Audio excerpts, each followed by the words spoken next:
सास बहू चली स्वर्गलोक। एक दिन स्वर्गलोक में शिव जी बैठकर प्रकृति का आनंद ले रहे थे। तभी वहाँ माता पार्वती आ जाती है। क्या हुआ नाथ, बड़ी प्रसन्न नजर आ रहे हैं। हाँ पार्वती, देखो तो पृथ्वी लोक कितना शांत और सुंदर लग रहा है। ना कोई प्रदूषण, ना ध्वनि। लग रहा है लोगों को अकल आ गई है। अरे आप भी भोले हैं। हाँ, वो तो पूरी दुनिया को पता है कि मैं भोले से हूँ। नहीं ईश्वर, दरअसल पृथ्वी में कोरोना चल रहा है, जिसके कारण सब लॉकडाउन में हैं, जिससे पृथ्वी को सांस लेने का समय मिल गया। ओह, तो ये बात है। वही मैं सोच रहा था। खैर, आप बताएं क्या चल रहा है। पृथ्वी लोक में शिल्पी और उसकी सास का घर आजकल काफी चर्चा का विषय बना हुआ है नाथ। कारण है उनका प्यार और स्नेह। बिल्कुल किसी माँ बेटी की तरह रहती है दोनों। ये तो बहुत अच्छी बात है। अगर लोग उनसे सबक ले तो धरती में सास बहू का झगड़ा खत्म ही हो जाए। हाँ, तो मैं और मेरी सहेलियाँ सोच रही थी कि दोनों को स्वर्ग लोक से एक गिफ्ट हैम्पर दिया जाए। उससे उन लोगों के बीच का प्यार और गहरा हो जाएगा। हाँ हाँ, तो दे दीजिए। किसी दिन अवतरित हो जाइए सास बहू के सामने और कर दीजिए उनकी इच्छा पूरी, जो भी वो चाहती हो। तो माता पार्वती क्या सोच रही हैं?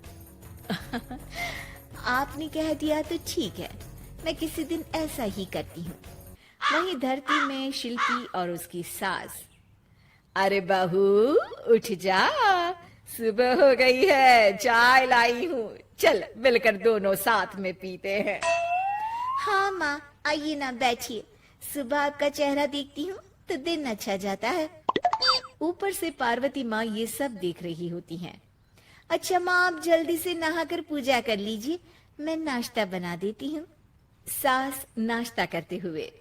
अरे शिल्पी, हमेशा मेरी पसंद का ही नाश्ता बनाती है। अरे कभी अपनी पसंद का भी कुछ बना लिया कर। माँ, जो आपकी पसंद वो मेरी पसंद। दोनों सास बहू खुशी खुशी रहती हैं। उसी रात सास के सामने पार्वती माँ अवतरित होती है। अरे माँ, आप धन्य हूँ मैं, जो जीते जी आपके दर्शन हो गए। सासू माँ हाथ जोड़ लेती है। रुकिए, मैं अपनी बहू शिल्पी को भी बुला लेती हूँ। अरे शिल्पी, ओ शिल्पी। तभी शिल्पी भी वहां आ जाती है। माँ, आपके साक्षात दर्शन से हम धन्य हो गए। वैसे माँ, आपने जो जेवर पहने हैं वो तो असली ही होंगे ना? कितने सुंदर हैं। नकली काम धरती लोक में ही होते हैं बेटा। वैसे धन्य तो पृथ्वी लोक है आप दोनों से, जहाँ सास बहू के बीच इतना प्रेम है। हम हर रोज आपको स्वर्ग लोक से लाइव देखते हैं। तो क्या वहाँ रिकॉर्डिंग की भी फैसिलिटी है? साक्षात देव मुनि नारायण जी है ना, पूरा हाल सुना देते हैं अगर कुछ मिस हो जाए तो। वैसे यहाँ मैं इसलिए आई हूँ कि तुम लोगों की कोई एक इच्छा पूरी करूं। बोलो क्या चाहिए इनाम के रूप में तुम लोगों को? माँ, मैं ना एक बार स्वर्ग लोक देखना चाहती हूँ। हाँ हाँ, मैं भी। पार्वती माँ सोच में पड़ जाती है, लेकिन फिर वो कहती है, मंजूर है, लेकिन वहां से आने के बाद वहां की सारी याद मैं खत्म कर दूंगी। शिल्पी और सास दोनों मान जाती है और फिर शुरू हो जाती है यात्रा स्वर्गलोक की। लेकिन वहीं नारायण भगवान सीधे पहुंच जाते हैं माता पार्वती के पास। नारायण नारायण माता, स्वर्ग में ऐसा पहली बार हुआ है कि किसी जीवित व्यक्ति को स्वर्गलोक घुमाया जा रहा है। नारायण नारायण। हाँ मुनिवर, वो लोगों की इच्छा थी और मुझे उनकी बात माननी पड़ी। लेकिन आपने गलत किया माते, क्योंकि ऐसी कोई सास बहू हो ही नहीं सकती जो लड़ाई ना करे। मुझे शिल्पी और उसकी सास पर बहुत विश्वास है। आप भी ना बहुत भोली हैं। चलिए, आपका ये भ्रम मैं थोड़ी ही देर में दूर कर देता हूँ। अभी थोड़ी ही देर में दोनों सास बहू आपके पास लड़ते लड़ते ना आए तो मेरा नाम बदल दीजिएगा माते। नारायण नारायण। ये बोलकर भगवान नारायण वहां से गायब हो जाते हैं। शिव मुस्कुराकर कहते हैं, क्यों परेशान हो रही हैं आप पार्वती? आपका विश्वास कभी गलत हो ही नहीं सकता, ये मैं जानता हूँ। नारायण भगवान सीधे पहुंच जाते हैं शिल्पी और उसकी सास के पास। नारायण नारायण, कैसे हैं आप लोग? मुझे माता पार्वती ने भेजा है, कोई जरूरत हो तो बता दीजिए।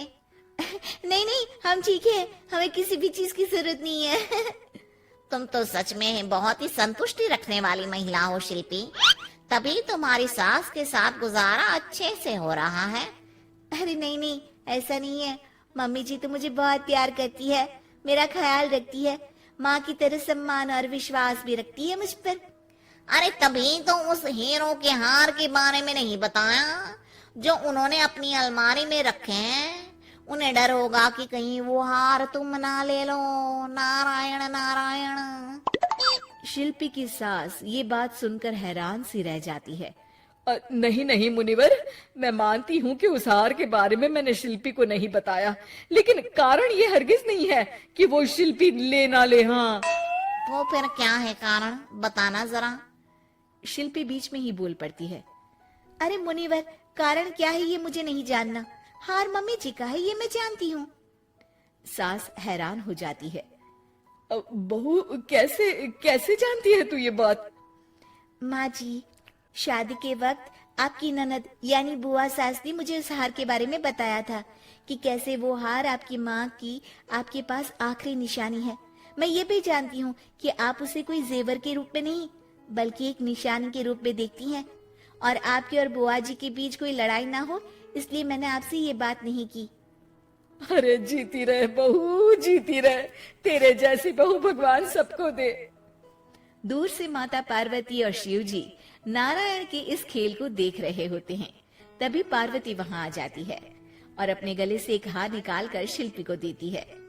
ये मिथ्या है कि सास कभी माँ और बहू कभी बेटी नहीं बन सकती, बल्कि हकीकत तो ये है कि सच्चा प्यार जब जानवर को भी अपना बना सकता है तो इंसान क्या चीज है। इतना कहकर वे चारों वहां से गायब हो जाते हैं।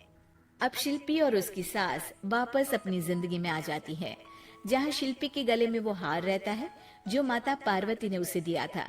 लेकिन दोनों सास बहू को